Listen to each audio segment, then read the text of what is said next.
بسم اللہ الرحمن الرحیم۔ السلام علیکم محترم سامعین اکرام، اللہ تبارک تعالیٰ نے قرآن پاک میں سورہ یوسف میں حضرت یوسف علیہ السلام کا واقعہ بیان کیا ہے، جس میں زلیخا کے عشق کا بھی ذکر کیا ہے۔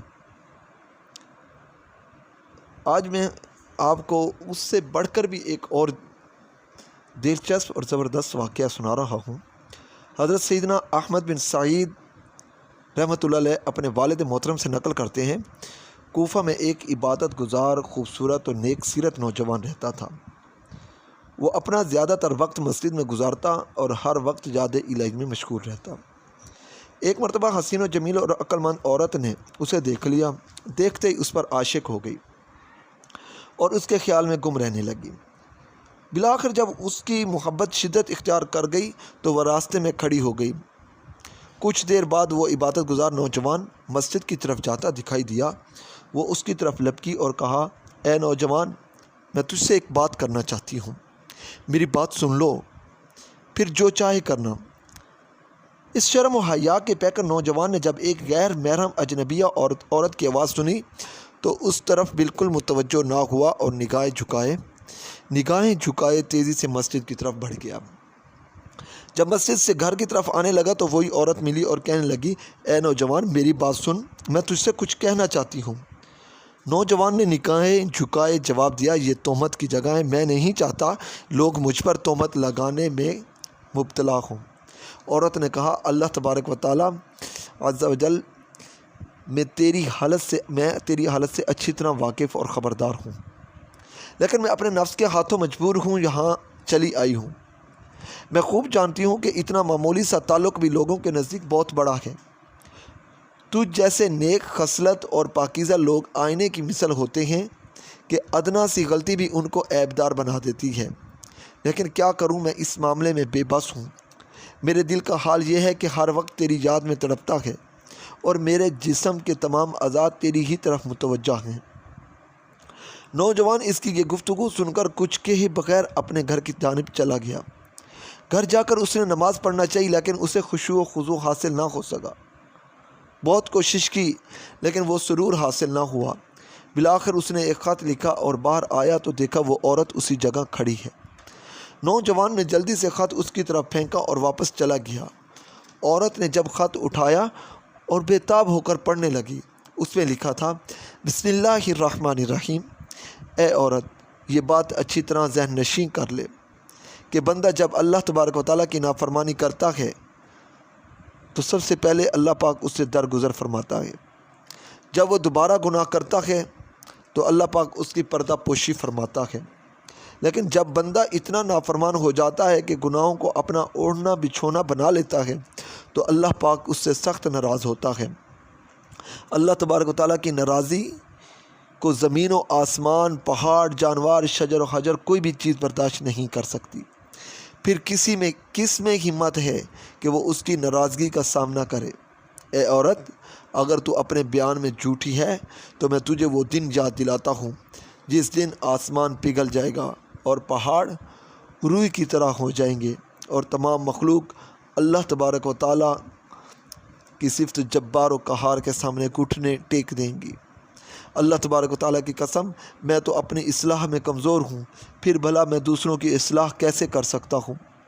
اگر تو اپنی باتوں میں سچی ہے اور واقعی تیری کیفیت وہی ہے جو تو نے بیان کی ہے تو میں تجھے ایک ایسے طبیب کا پتہ بتاتا ہوں جو ان دلوں کا بہترین علاج جانتا ہے جو مرض عشق کی وجہ سے زخمی ہو گئے ہوں، اور ان زخموں کا علاج کرنا بھی خوب جانتا ہے جو رنج و الم کی بیماری میں مبتلا کر دیے گئے ہوں۔ جان لے، وہ طبیب حقیقی اللہ تبارک و تعالیٰ ہے۔ تو سچی طلب کے ساتھ اس کی بارگاہ میں حاضر ہو جا، بے شک اللہ تبارک و تعالیٰ اپنے فرمان عالی شان کی وجہ سے تجھ سے تعلق نہیں رکھ سکتا۔ اللہ پاک قرآن پاک میں ارشاد فرماتا ہے، پارہ 24 سورۃ مومن آیت نمبر 18 اور 19 میں، اور انہیں ڈراؤ اس نزدیک آنے والی آفت کے دن سے جب دل گلوں کے پاس آ جائیں گے، غم میں بھرے اور ظالموں کا نہ کوئی دوست اور نہ کوئی سفارشی، جس کا کہا مانا جائے۔ اللہ جانتا ہے چوری چھپے کی نگاہ اور جو کچھ سینوں میں چھپا ہے۔ اے عورت، جب یہ معاملہ ہے تو خود سوچ لے کہ بھاگنے کی جگہ کہاں ہے اور راہ فرار کیوں کر ممکن ہے۔ عورت نے جب خط پڑھ کر اپنے پاس رکھ لیا، کچھ دنوں بعد پھر اسی راستے پر کھڑی ہو گئی۔ جب نوجوان کی نظر اس پر پڑی تو وہ واپس اپنے گھر کی طرف جانے لگا۔ عورت نے پکار کر کہا، اے نوجوان، واپس نہ جا، اس ملاقات کے بعد پھر کبھی ملاقات نہ ہوگی سوائے اس کے کہ بروز قیامت اللہ تبارک و تعالیٰ کی بارگاہ میں ہماری ملاقات ہو۔ اتنا کہہ کر وہ زور زور سے رونے لگی اور روتے ہوئے کہنے لگی، جس پاک پروردگار عز و جل کے دست قدرت میں تیرے دل کے اختیارات ہیں، میں اسی سے سوال کرتی ہوں تیرے بارے میں مجھ پر جو معاملہ مشکل ہو گیا ہے، مجھ پر جو بھی معاملہ مشکل ہو گیا ہے وہ اسے آسان فرما دے۔ پھر وہ عورت نوجوان کے قریب آئی اور وہ بولی، مجھ پر احسان کر، کوئی ایسی نصیحت کر جس پر عمل کر سکوں۔ باحیا نوجوان نے سر جھکائے، نگاہیں نیچی کیے جواب دیا، خود کو اپنے نفس سے باز رکھ، نفس کی خواہشات سے بچ، میں تجھے اللہ تبارک تعالیٰ کا یہ فرمان یاد دلاتا ہوں۔ پارہ نمبر 7 سورۃ الانعام آیت نمبر 60 کے اندر، اور وہی ہے جو رات کو تمہاری روحیں قبض کرتا ہے اور جانتا ہے جو کچھ دن میں کماؤ۔ یہ آیت کریمہ سن کر عورت نے اپنا سر جھکا لیا اور پہلے سے بھی زیادہ زور زور سے رونے لگی۔ جب کچھ افاقہ ہوا تو دیکھا کہ نوجوان جا چکا ہے، وہ اپنے گھر چلی آئی اور پھر عبادت اور ریاضت کو اپنا مشغلہ بنا لیا۔ ہر وقت اللہ تبارک و تعالیٰ کی یاد میں مشغول رہنے لگی۔ جب بھی نوجوان کی یاد آتی اس کا خط منگوا کر آنکھوں سے لگاتی۔ ایک مرتبہ کسی نے پوچھا، تجھے اس طرح کرنے سے کیا ملتا ہے؟ تو اس عورت نے کہا، کیا کروں؟ کیا میرے لیے اس کے علاوہ کوئی اور علاج ہے؟ وہ دن بھر یاد الہی میں مصروف رہتی، جب رات ہو جاتی تو نوافل میں مشغول ہو جاتی۔ بالآخر اسی طرح عبادت اور ریاضت کرتے کرتے اس دار فانی سے رخصت ہو گئی۔ یہ بھی منقول ہے کہ وہ عورت ایک خطرناک بیماری میں مبتلا ہو گئی، جس کی وجہ سے اس کے جسم سے متاثرہ حصہ کاٹ دیا جاتا، ورنہ وہ بیماری پورے جسم میں پھیل جاتی۔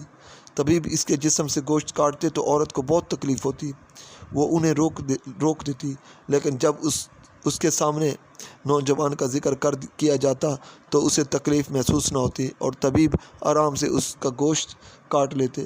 بالآخر اسی بیماری میں اس عورت کی موت واقع ہو گئی۔ تو محترم سامعین کرام، کہ ایک باعمل نوجوان حیا کا پیکر، اس کی زبان میں اللہ تبارک تعالیٰ نے اتنا اثر رکھا کہ ایک عورت جو اس پر عاشق ہو چکی تھی اس کو ہدایت مل گئی، اور اللہ تبارک و تعالیٰ نے اس عورت کو ایسی ہدایت عطا فرمائی کہ ہر وقت اللہ تبارک و تعالیٰ کے خوف میں تڑپنے لگی۔ اللہ تبارک و تعالیٰ ہمیں بھی ایسا اپنا خوف عطا فرمائے اور اپنے خوف میں ایسا مبتلا کرے کہ ہم اللہ تبارک و تعالیٰ کی بندگی کرنے والے بن جائیں اور اس کے پیارے حبیب صلی اللہ علیہ وسلم کی اطاعت میں اپنے شام و سحر گزار دیں۔ اللہ پاک سے دعا ہے کہ ہمیں ایسا بنا دے کہ اسے ہم پسند آ جائیں اور اپنے پیارے حبیب صلی اللہ علیہ وسلم پر کروڑوں درود و سلام بھیجنے والا بنائے۔ آمین ثم آمین بجاہ النبی الامین صلی اللہ تعالیٰ علیہ وسلم۔